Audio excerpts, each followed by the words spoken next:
is a weave. If you are in your weave and you take the 2 poi for a second and you do a circle on the side, now this is me doing it on my right, and then go back in where you take the back hand and you come over the top. This is what I would call a weave lockout. This is the weave lockout on the right. So when my right hand is under my left, when you're in this position, you pull the right hand back behind you, do the 2 circles, 1, 2, then you take the back hand and come over the top to go back into the weave. So when the right is on the bottom, pull it back, circle, bring it back on top. Pull it back, circle, bring it back on top. Pull it back, circle, bring it back over the top. Pull it back, circle, bring it back over the top.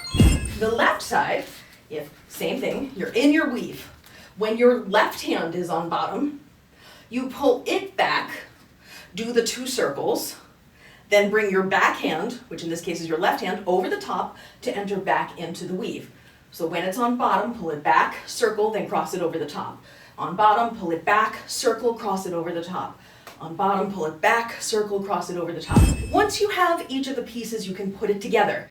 You're constantly taking the bottom hand, pulling it back into the circle, cross it over the top. Bottom hand back in the circle, cross it over the top. Bottom hand back in the circle, cross over. Bottom hand back, circle, cross over. Back, circle, cross over. Back, circle, cross over. And this is the overhand weave lockout, where you are locking it out in these circles for a moment. And if you have isolations, you can do an isolated lockout here instead of just like a static circle.